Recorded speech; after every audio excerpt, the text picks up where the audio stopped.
Hi, I'm Miss Gunnison. I am one of the art teachers here at Harris Beckenham, and today I'm going to do a short workshop with you looking at some of the different areas that we explore and the different skills that you'll be learning at secondary school. So, what skills do you need to be an artist? Obviously, artists train for many years to become exceptional craftspeople. They practice their skills over many, many hours. They think about the concepts and the ideas behind their work. But how do they sort of do that, and how do they get to that stage? You have two examples of artist work here.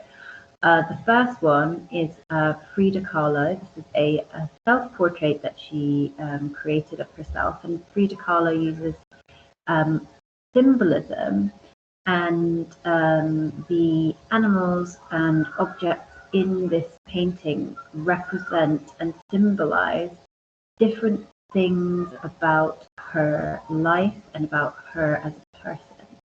So one of the things that artists do is they use imagery and symbolism to tell you a story about themselves. And the next one is Jordan Castile, who is a artist living and working in America at the moment, and she's an exceptional portrait painter who depicts people in their sort of everyday lives and environments, and wants to tell us a little bit more about these people by showing them with things that they relate to around them in this portrait. So I'm just going to move to the next slide here for you.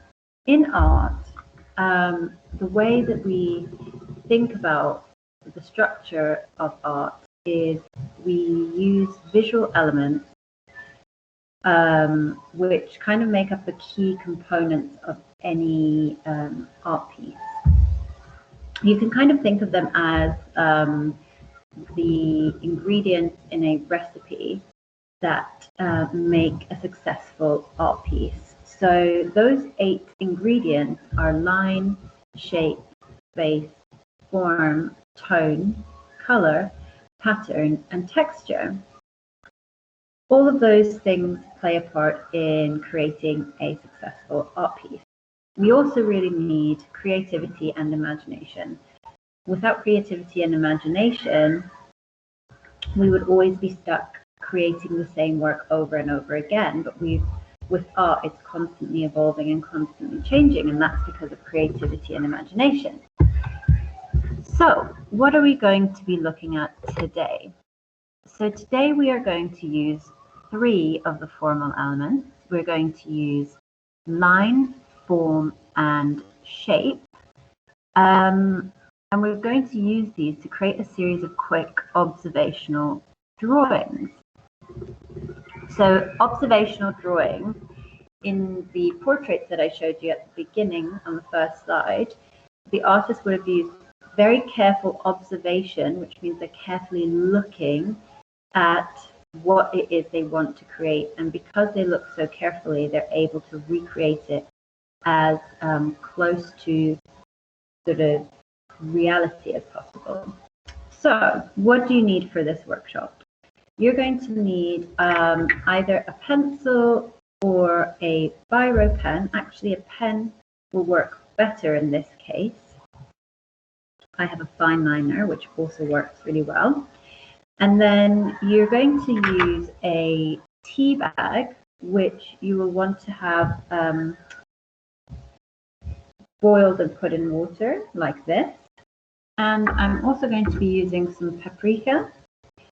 And you need 3 sheets of plain white paper. I have slightly thicker paper, or if you have watercolor paper, that's great. But if you don't, you can just use plain paper. You don't need anything fancy.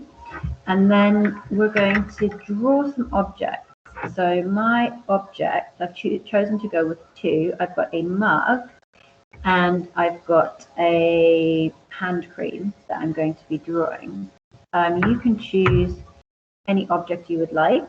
I would say maybe try something that isn't too overly complicated, because we want to be focusing more on simple shapes. So what I would like you to do now is just pause this video for a second and get all of your materials together, and then we will start this workshop.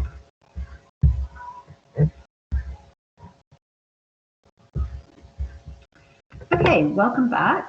I'm just going to remove this PowerPoint for you. If I can figure out how to do it. Sorry, technical difficulties. So,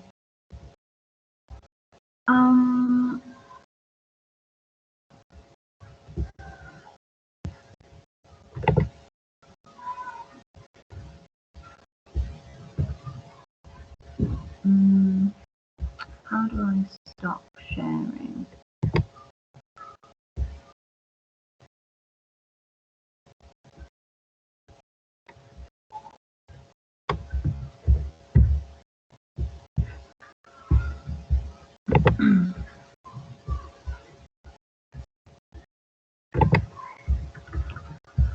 Sorry, I don't know.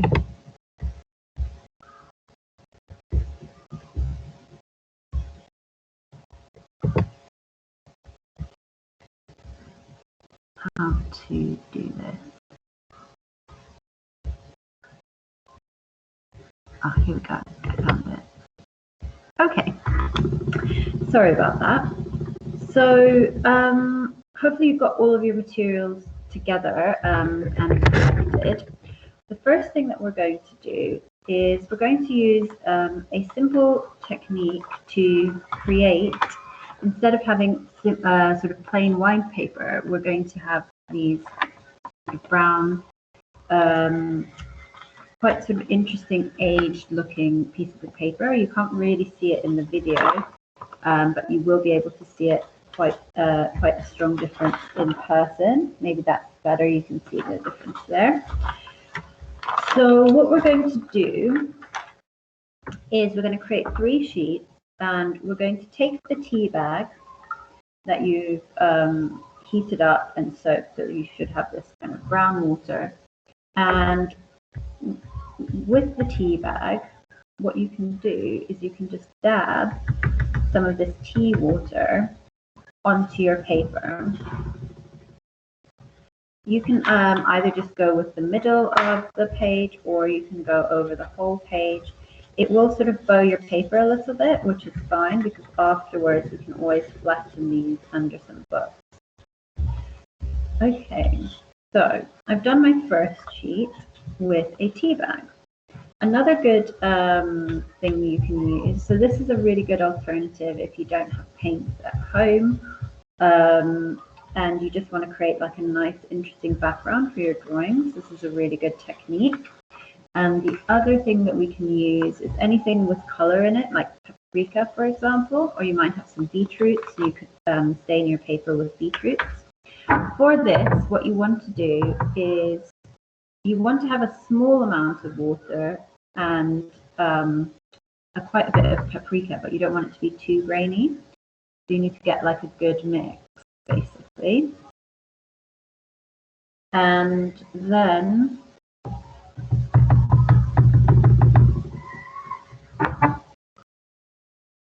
what I'm going to do is I'm using a paintbrush.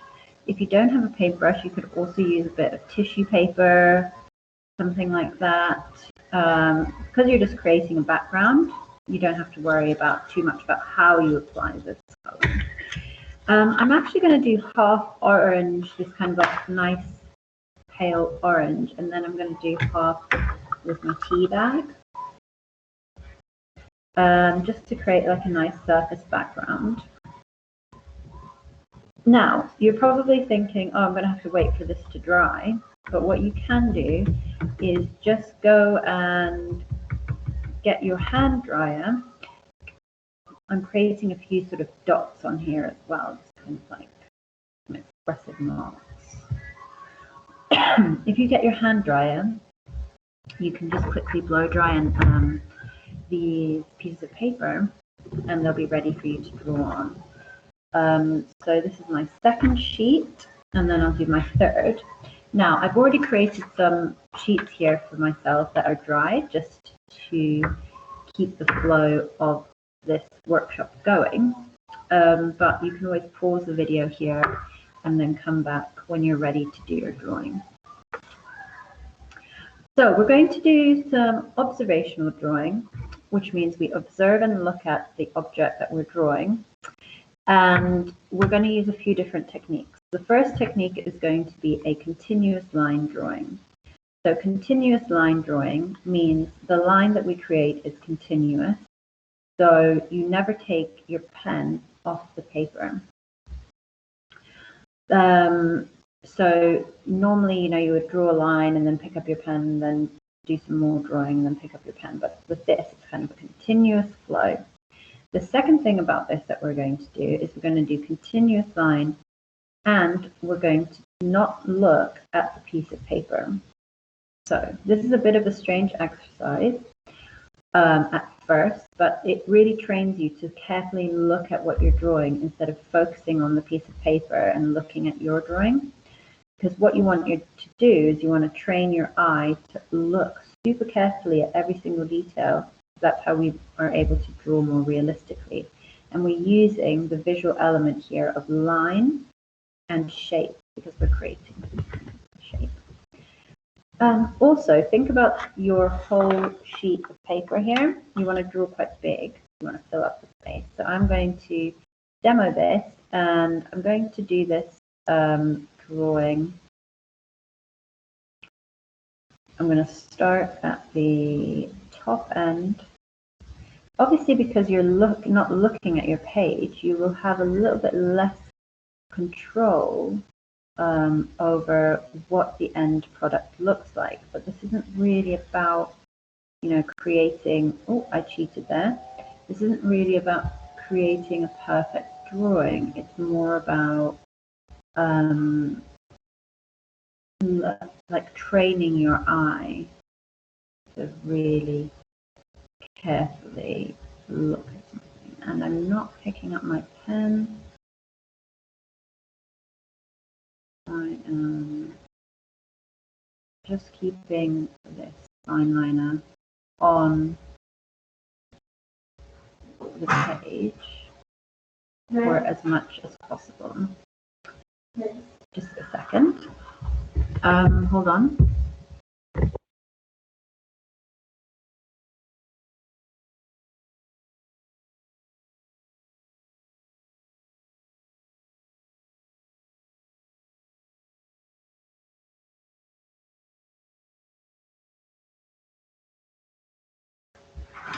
Okay, sorry about that. So let's continue. I am just keeping my eye on that hand cream as much as possible and trying not to look at my piece of paper, and getting in as much detail as I really can. Because when I start to look at it carefully, I can see loads and loads of detail in this. So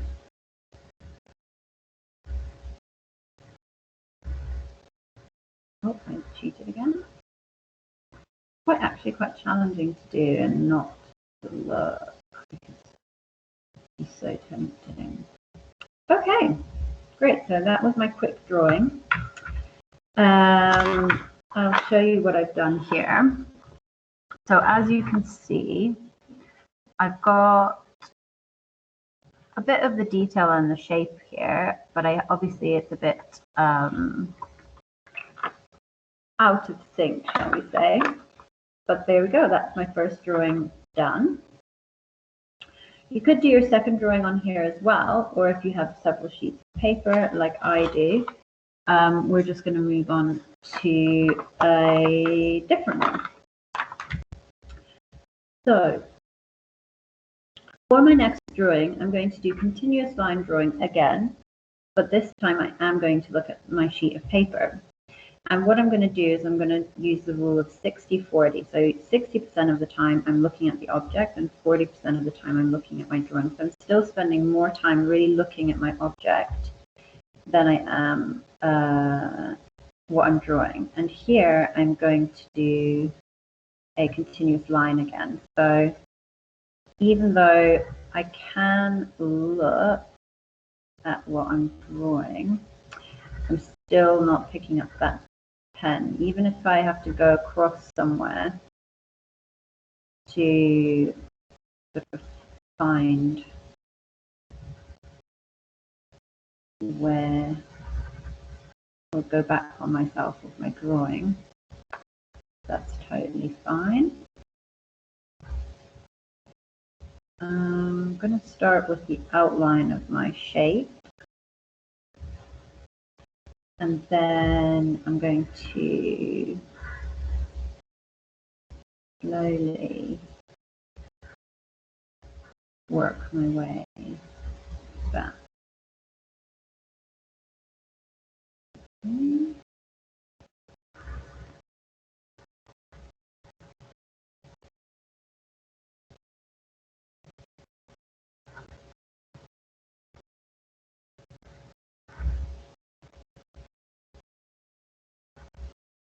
The thing about the lines is that they end up looking quite expressive and nice.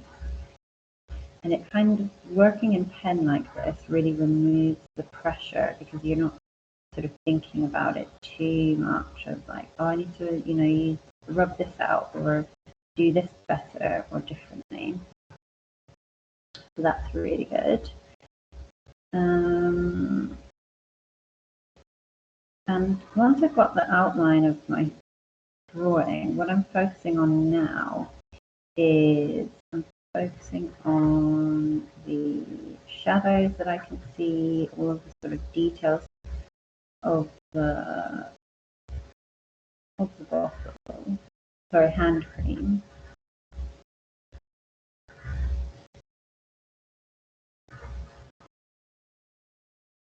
Okay.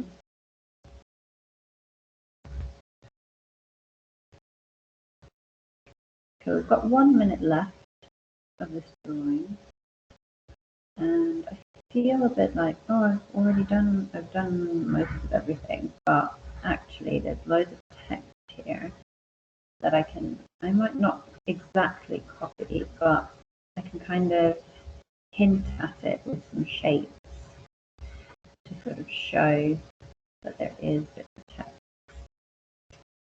on this.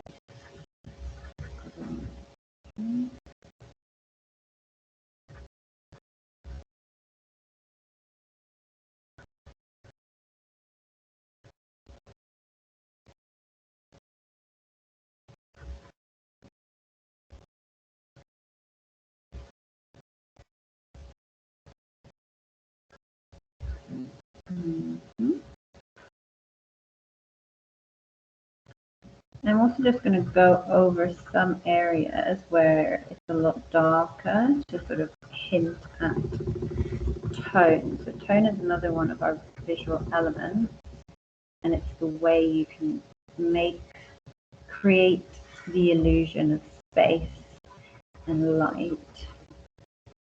Still not picking up my pen, but kind of going over these areas, putting in some shadows. Okay.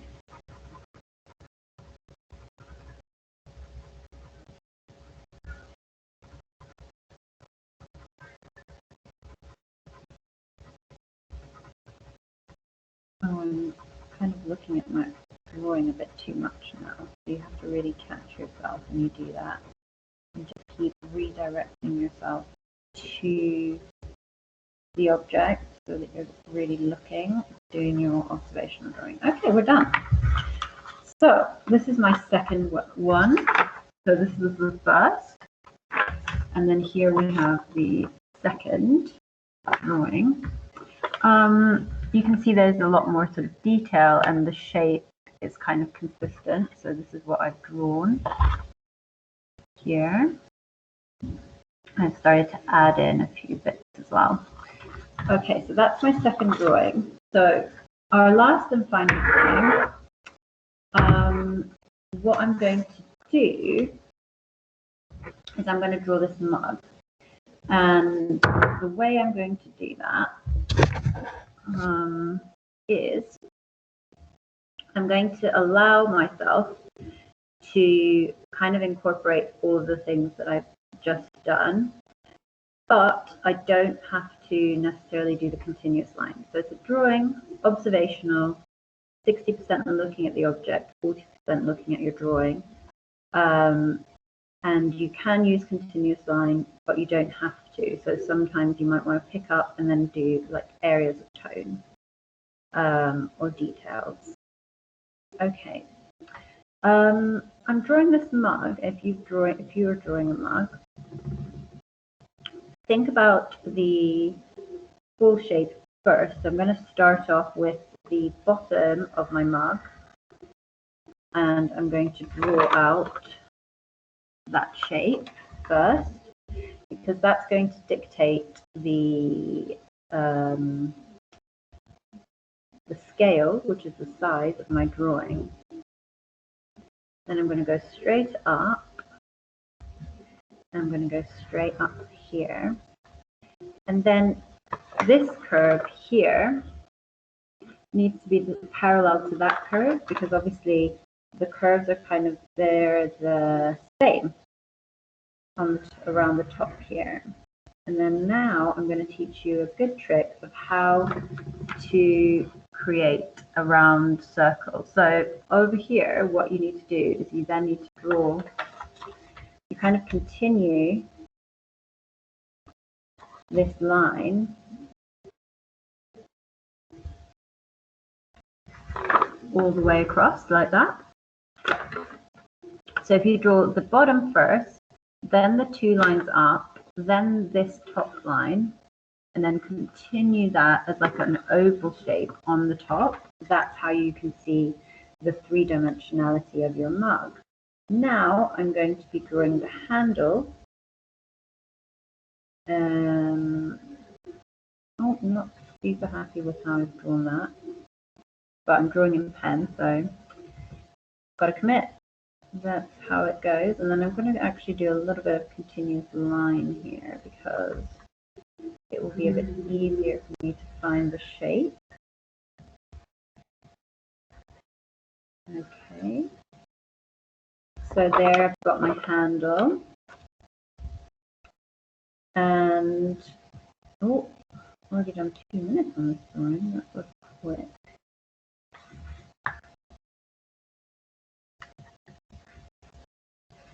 I'm going to actually add in some tone now.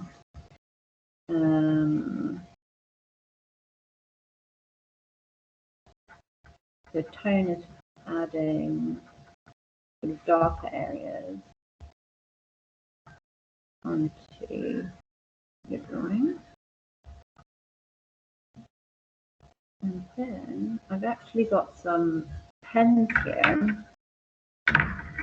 I don't know if this is going to show. Yeah, that shows up. It's an orange pen, and I'm going to use this pen to add in a few more details. So if you have something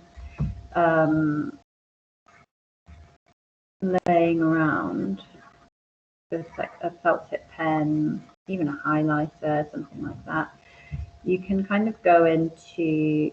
I'm doing my darker areas with my highlighter pen. So wherever you can see a shadow, you can add a bit of color.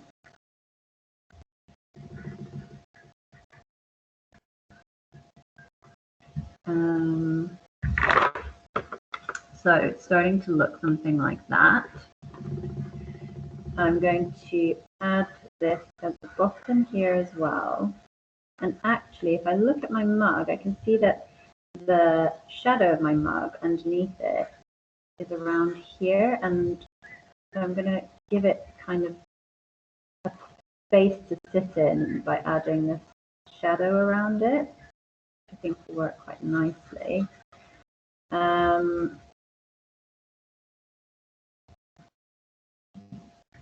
Okay.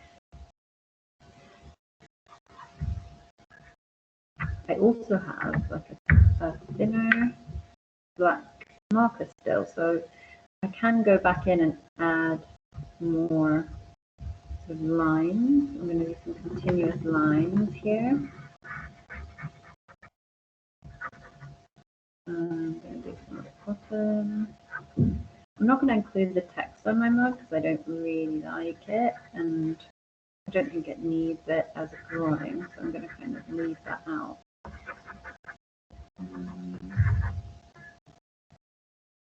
Okay.